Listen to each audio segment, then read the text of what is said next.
मैं केवल एक ही बात कहता हूं, इस मंच के पहले कवि को सौंप रहा हूं। आयु में हम सबसे छोटा, लेकिन लोकप्रियता में बहुत आगे निकल गया। आजकल नेताजी लपेटे में न्यूज़ 18 पर हर बृहस्पतिवार को आपके घरों में दस्तक देने वाला ये कवि, पहला कवि हास्य का, व्यंग का, उसकी कविताएं गुदगुदाएंगी आपको। पूना से पधारे भाई सुनील साहिल को आपके बीच आमंत्रित करता हूं। एक बार करतल ध्वनि से उन्हें बुला लीजिए। बहुत ही शानदार कवि, बहुत अच्छा कवि। वहां तक नहीं जा सकता वो, इतने में उसकी वॉक पूरी हो जाएगी, यहां से बोलेगा वो। आइए एक बार तालियां दीजिए सुनील साहिल।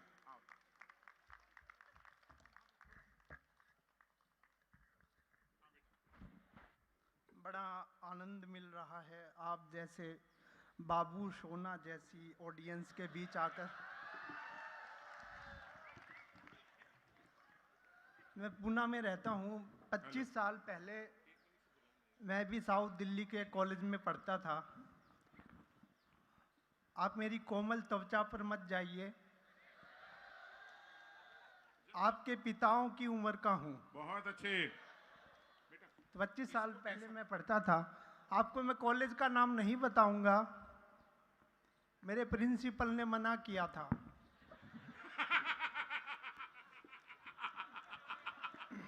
बोले एक कवि का कॉलेज से क्या संबंध, कॉलेज का नाम कवि से जोड़ना ठीक नहीं है। हाँ बेटा। तो मैं, राजीव अग्रवाल जी बैठे हैं, हमारे प्रिंसिपल साहब, उसी कॉलेज के? किसी कॉलेज के तो हैं जी। मैं भी अग्रवाल हूँ। तो मुझे याद आता है, मैं हरियाणा से हूँ बेसिकली, रोहतक से। तो मैं छोटा था तो एक हमारे मास्टर जी थे अग्रवाल साहब, वो कहते थे कि हमारे पूर्वज बंदर थे। तो मैंने कहा आपके होंगे, हमारे तो अग्रवाल थे। बहुत अच्छे सुनील। मैं यहाँ बाबू सोनाओ, मैं यहाँ उत्तम नगर में रहता था दादा।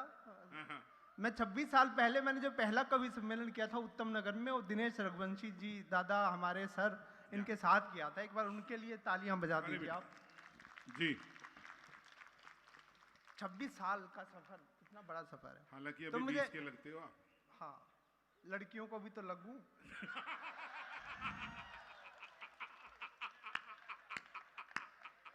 आपके लगने से क्या फायदा। तो मैं याद आता है मुझे, मैं उत्तम नगर से साउथ एक्स आता था, 883 नंबर था, red line, blue line, white line चलती थी उन दिनों। तो हरियाणा के लोग थे, हरियाणा के लड़के। एक मुझे घटना याद आती है, एक लड़की के पैर पे लड़के का पैर रखा गया। लड़की बोली रे काट दिया पैर। तो हरियाणा का लड़का बोला और के आड़े प्लाट कटेंगे।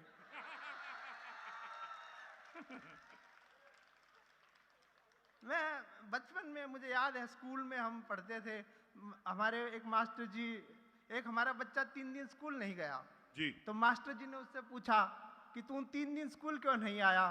तो उसने एक खास अजीब सा कारण बताया कि मास्टर जी हमारी भैंस ने काटड़ा दिया है। काटड़ा नहीं समझे, सन ऑफ बफेलो। मास्टर जी हमारी भैंस ने काटड़ा दिया है। तो मास्टर जी ने पूछा इसमें खास बात क्या है। वो विद्यार्थी बोला खास बात ना है तो तू दे के दिखा देना।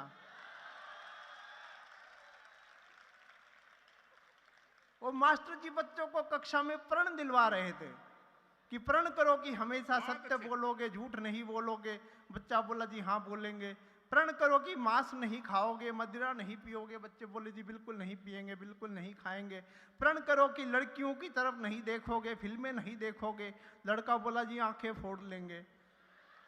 मास्टर जी बोले अंत में प्रण करो कि देश पर जान भी लुटा दोगे। एक बच्चा खड़ा हुआ, बोला मास्टर जी बिल्कुल लुटा देंगे, ऐसी जान का करना भी क्या है। ऐसी ऐसी घटनाएं होती है। बाकी हरियाणा की बातें हमारे अरुण जैमिनी सर बताएंगे। ये हमारे कवि सम्मेलनों के शशि थरूर हैं।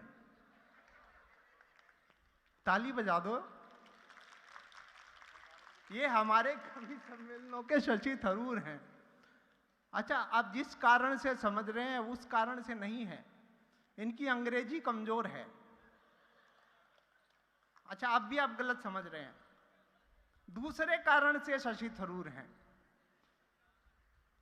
ये विदेशी मामलों के बहुत अच्छे जानकार हैं। एक हरियाणा का आदमी हरियाणा के आदमी को कवर करता है। ताली बजाओ। अरुण जी और महेंद्र जी देश के महान हास्य व्यंग्य कवि हैं। मैं इनकी कविताओं का इतना बड़ा प्रशंसक हूं कि उनकी एक भी ऐसी कविता नहीं है जो मुझे याद हो। बहुत अच्छे कवि हैं। दिनेश सर बैठे हैं, दिनेश सर बैठे हंस रहे हैं, थोड़ी देर में उठेंगे भी। जी बेटा। ये लोगों के मनपसंद कवि होते हैं सर। ये मेरे तनपसंद कवि हैं। बड़े प्यारे कवि हैं। मैं इनके बाजू में खड़ा होता हूं तो ऐसा लगता है जैसे 10 नंबर। अभी फोटो खींच रहे हैं, हमें मना करते हैं, हम खुद फोटो खींच रहे हैं। इनकी बीवी ने कहा कि शादी के बाद आप मुझे प्यार नहीं करते। दिनेश जी की बीवी ने कहा शादी के बाद आप मुझे प्यार नहीं करते। ये बोले मैंने तेरे को पहले ही बताया था कि शादीशुदा औरतों में अपना कोई इंटरेस्ट नहीं। ऐसे हमारे दिनेश जी हैं। मैं एक लड़की के साथ, मैं रोहतक से हूँ, रोहतक में झील है, तलियार लेक बोलते हैं उसको। मैं एक लड़की के साथ घूमता था तो ये वहां मिल गए। दिनेश जी भैंस को घुमा रहे थे अपनी, 4 टांगों वाले ही थी। मुझे बोले इस लड़की के साथ तू रोज घूमने आता है, कि शादी क्यों नहीं कर लेता। मैंने कहा फिर मैं घूमने किसके साथ जाऊंगा। ऐसी ऐसी हरकतों के साथ मैं आज तक कुंवारा हूं। मैं एक कविता की भूमिका बांध रहा हूं। ऐसा रहेगा तो बेटा कुंवारा ही रहेगा। जी जी सर, जी सर। देख ले, ये हरकतें रही तो ऐसे ही रहेगा। जी सर। मैं तो भाई साहब एक लड़की के पिताजी से उसका हाथ मांगने गया तो लड़की के पिताजी ने कहा कि तेरे पास कोई घरवर है। अब मैं तो आध्यात्मिक व्यक्ति हूँ। मैंने कहा जी नहीं जी, भगवान देगा। बोला कोई जॉब काम धंधा कुछ है। मैंने कहा नहीं जी, भगवान देगा। बोले कार है, जमीन जायदाद है। मैंने कहा नहीं जी, भगवान देगा। तो लड़की के पिताजी ने मुझे सिलेक्ट कर लिया। अब लड़की भी हैरान, मैं भी हैरान। लड़की ने पिताजी से पूछा कि आपको इसमें खास बात क्या लगी। उसके पिताजी ने कहा मुझे इसमें खास बात ये लगी कि ये मुझे भगवान समझता है।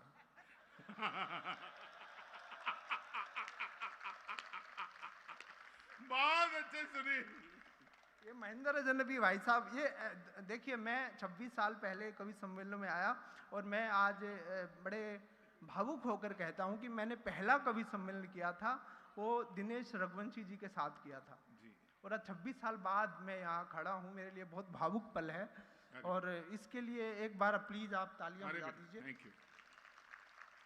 तो महेंद्र अजनबी जी रास्ते में भी मुझे इन्होंने पिकअप किया तो ऑटो वाले ने बोला कि कौन लेने आ रहा है आपको। मैंने कहा बहुत बड़े आदमी हैं, अरुण जैमिनी मुझे लेने आ रहे हैं। तो मैंने भाई साहब रास्ते में बता रहे थे कि पिछले 30 साल से वो गीता के उपदेश सुनते हैं और गीता के अनुसार जीवन जीते हैं। तो मैंने अरुण जी को कहा, मैंने कहा भाई साहब ये तो बड़े धार्मिक व्यक्ति निकले, ऐसे दिखते तो नहीं है। बोले धार्मिक वार्मिक कुछ ना है, गीता इनकी पत्नी का नाम है। जमाना बदल गया है साहब, ये सच भी है। जमाना बदल गया है। पहले अरुण जी के जमाने में लड़कियां 1 किलो सेब में खुश हो जाया करती थी, है ना भाई साहब। आपने तो बहुत दिए होंगे। 1 किलो सेब में खुश हो जाया करती, आजकल एप्पल मांगती हैं। ओहो, लेकर तो आया बेटा। एक कविता मैं सुना देता हूं। दिनेश जी जो हैं कालजयी रचनाएं लिखते हैं। दिनेश जी कालजयी रचनाएं लिखते हैं, मैं कॉलेजयी रचनाएं सुनाता हूं। एक कविता है एक कुंवारे का दर्द। ओहो दर्द। पिछले दिनों अनूप जलोटा और जसलीन की कहानी आपने सुनी थी? किसने सुनी थी बताओ जरा, हाँ हाँ करके सुनाओ, बताओ जरा। तो एक कविता, 2 हाथ उठे थे वो भी शर्म की वजह से नीचे हो गए। एक कविता सुनिए, कुंवारे का दर्द। इसमें कविता है कि जस का तस वैराग्य में लीन मैं अनूप प्रतिमान गढ़ता हूं। बहुत अच्छी कविता। जस का तस वैराग्य में लीन मैं अनूप प्रतिमान गढ़ता हूं।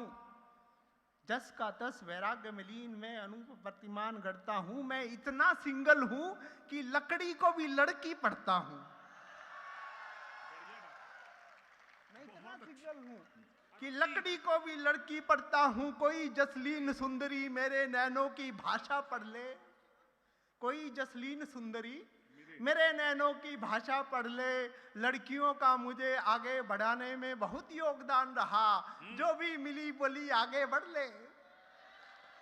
लड़कियों का मुझे आगे बढ़ाने में बहुत योगदान रहा। जो भी मिली बोली आगे बढ़ ले। इम्तिहान कोई भी हसीना कड़ा ले ले बेटा ले ले एक्सरे आएगा। इम्तिहान कोई भी हसीना कड़ा ले ले। इम्तिहान कोई भी हसीना कड़ा ले ले। दिल क्या चीज है तू फेफड़ा ले ले।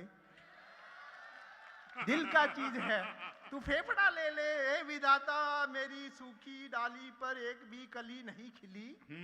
हे विधाता मेरी सूखी डाली पर एक भी कली नहीं खिली। मेरे मन को चुराने वाली कोई मंचूरियन नहीं मिली। अच्छा शब्द लाया भाई। चित्त को चुराने वाली चित्त चोर। हाँ। मन को चुराने वाली मंचूरियन। मेरे मन को चुराने वाली कोई मंचूरियन नहीं मिली। लड़कियां भी पॉलिटिकल हो गई हैं अरुण जी। ओके। लड़कियां भी पॉलिटिकल हो गई हैं।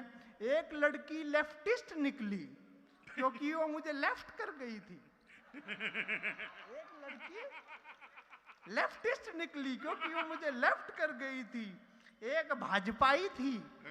मैंने उसे कमल का फूल भेंट किया। उसने मुझे कमाल का फूल बनाया। बहुत अच्छे, जिंदाबाद। मैंने उसे कमल का फूल भेंट किया। मैं कमाल का फूल बनाया। एक कांग्रेसी थी। उसने मेरे गाल पे हाथ छाप दिया। एक कांग्रेसी थी वो मेरे गाल पे हाथ छाप कर बोली हमारे राहुल बाबा का ना हो रहा तो तेरा क्या होगा। बहुत अच्छे। राहुल बाबा का ना हो रहा तो बहुत क्या ही होगा। अच्छे। ऐसी लागी लगन की सलमान ने भी मांगा पानी। 3 बार लगन हुआ था लेकिन इस हारमोनियम के हारमोन्स ने हार नहीं मानी। 3 बार लगन हुआ था अनूप जलोटा का। 3 बार लगन हुआ था। इस हारमोनियम के हारमोन्स ने हार नहीं मानी। अभी तो कुर्ता पहन के आ गया। हारमोनियम के हारमोन्स ने हार नहीं मानी। फिर भी हे ईश्वर प्रेम के अमृत से मेरा भी लोटा भर दे। लड़कियां मेरा नोटा दबाए उससे पहले मुझे जलोटा कर दे। अच्छी बात। कल हमें पता लग जाएगा अच्छी बात है कि योगी जी आ रहे हैं या फिर योगी जी आ रहे हैं। कल इलेक्शन के रिजल्ट्स आएंगे। मैं पॉलिटिकल सटायरिस्ट हूँ। हमारे देश में नेता जो जिस तरह से मनोरंजन करते हैं तो ऐसे लगता लीडर नहीं चीयर लीडर है। मायावती जी ने पिछले दिनों कहा कि हम युवाओं को रोजगार देंगे। उनके हाथी ने कहा, मायावती के हाथी ने कहा कि बहन जी रोजगार बाद में दे लेना पहले मुझे ग्लूकोज चढ़वाओ। वो लैपटॉप बांट रहे हैं टैबलेट बांट रहे हैं। तो गांव में यूपी में किसी ने कहा कि भाई साहब ये टैबलेट क्या हुआ है। बोला गोली दे रहे हैं गोली। केंद्रीय मंत्री रामेश्वर तेली ने जैमिनी भाई साहब केंद्रीय मंत्री रामेश्वर तेली आपके मतलब का है। रामेश्वर तेली ने कहा कि जो पेट्रोल डीजल जो हम रेट बढ़ा रहे हैं तो उससे मुफ्त वैक्सीन मिल रही है। तो हमारे एक हरियाणा के ताऊ ने लगी हुई वैक्सीन चूस के थूक दी। बोला रेड निरा डीजल है।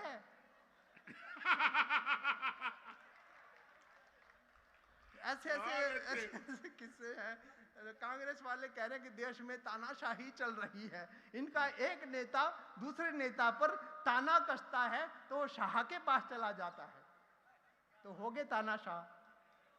बहुत अच्छे। भाई मेरे व्यंग समझने के लिए समझदार होना जरूरी है। मुझे लगा 2-4 ही हैं। तो तो पिछले इन चुनावों में देखा कि नेताओं के गठबंधन नहीं हो रहे, उनके पशुओं के गठबंधन हो रहे हैं। तो एक मेरी कविता बड़ी वायरल हुई, तो मैं आपको सुना दूं कि मायावती के हाथी ने देकर ब्लैक रोज, किसका बज रहा है?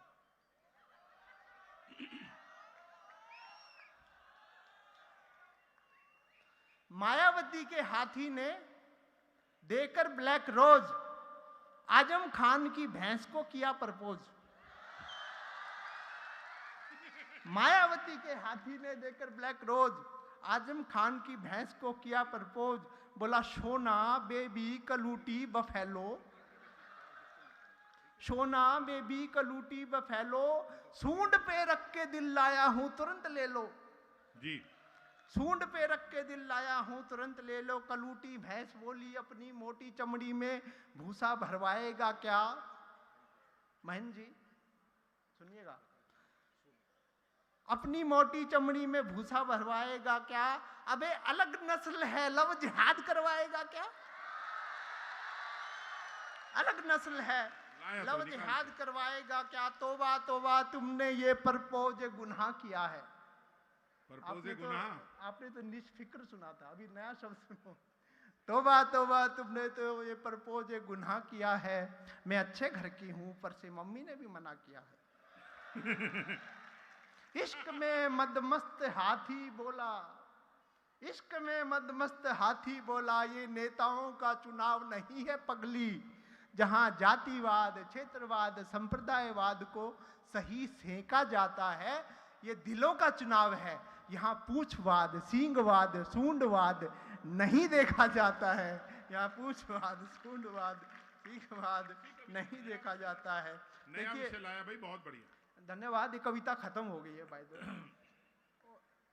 एक मैं छोटी सी खत्म करूं ना? हाँ, एक लास्ट 2 मिनट और। एक बात में आज कहने का मन है कि हम बड़े आज you are youngsters, I feel your likings and dislikings. हो I can speak English also, okay. तो हम व्यंग के कवि हैं। मैं छोटा था, अरुण जी महन जी को व्यंग और हास्य की कविताएं देख उनकी पढ़कर सुनकर मैंने फिर लिखना शुरू किया। तो क्या आप आज श्रीलाल शुक्ल को जानते हैं? क्या आप शरद जोशी को जानते हैं? क्या आप हरिशंकर परसाई का किस किसी ने नाम सुना है? जरा नाम हाथ खड़ा करो, 5-6 लोग, ठीक है। तो मैं एक हास्य एक व्यंग की कविता सुनाता हूँ कि हमें स्टैंड अप कॉमेडियंस का चस्का लग गया, शौक लग गया, लेकिन हमें लगता है कि बाकी सब कुछ नहीं है। तो व्यंग की बात कौन करेगा? अरुण जी करेंगे, महन जी करेंगे, मैं करूँगा।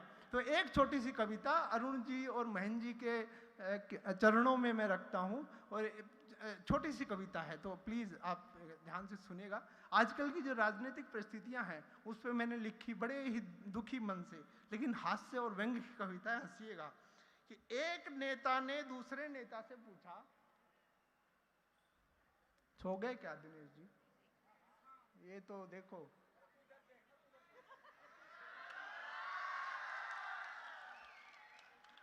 वो मैडमों के साथ व्यस्त है, मैं उधर देखूं। तू इधर देख ही क्यों रहा है बेटा? मैंने इसलिए थोड़ी बुलाया था कि तू मुझे देख, तू उधर देख।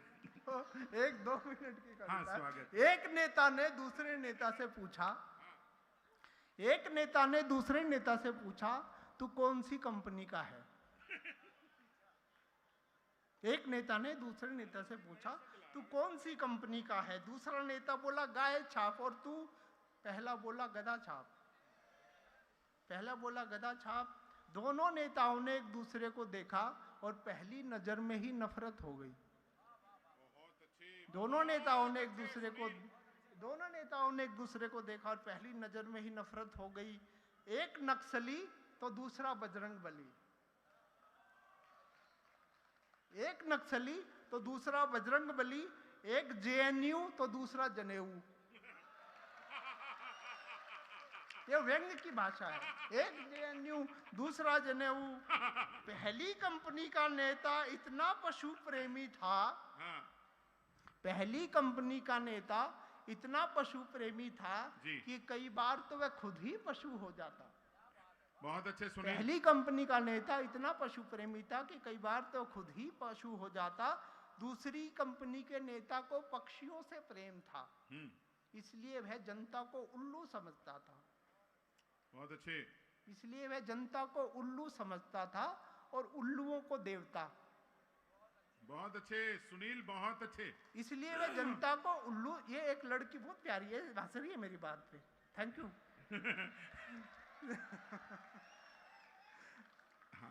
दूसरे ने उल्लू समझता था। वो भी तुझे यही, वो हंसी इसलिए रही है, वो तुझे यही समझ रही जो तू।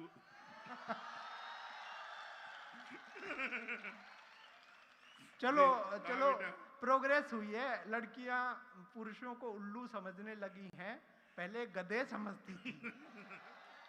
प्रोग्रेस हुई है, कम से कम उड़ तो सकते हैं उल्लू, कम से कम उड़ तो सकते हैं। कई बार तो खुद ही पशु हो जाता। नेता सोचते बहुत थे। ध्यान से सुनिएगा, मेरे व्यंग जो समझदार लोगों को समझ में आते हैं। नेता सोचते बहुत थे। नेता सोचते बहुत थे, इतना कि उनका घुटना दुखने लगता। नेता सोचते बहुत थे, इतना कि उनका घुटना दुखने लगता। दिमाग से तो वे चलते थे, दिमाग से तो वे चलते थे, क्योंकि वो दिमाग से पैदल थे। दिमाग से तो वो चलते थे क्योंकि वो दिमाग से पैदल थे। दिल्ली की सीमाओं पर सब मुफ्त मिल रहा था, किसान हाथ के बल चल रहा था। बहुत अच्छे, बहुत ही अच्छे। दिल्ली की सीमाओं पर सब मुफ्त मिल रहा था, किसान हाथ के बल चल रहा था, और नेताजी के दिल में कमल खिल रहा था। इसलिए एक नेता ऑर्डर करता और दूसरा बॉर्डर। इसलिए एक नेता ऑर्डर करता, दूसरा बॉर्डर। दो आखिरी लाइनें। प्रेम सेवा सद्भाव नफरत के कांटों में पिरोकर आ गए। बहुत अच्छे। प्रेम सेवा सद्भाव नफरत के कांटों में पिरोकर आ गए। शहर ने उन्हें फूल उगाने का जिम्मा दिया था, लेकिन वो चरस बोकर आ गए। बहुत ही अच्छे कविता, कवि का धर्म निभाया सुनील। बहुत अच्छे, बहुत अच्छे। बहुत बहुत धन्यवाद आपका। भाई बहुत अच्छी।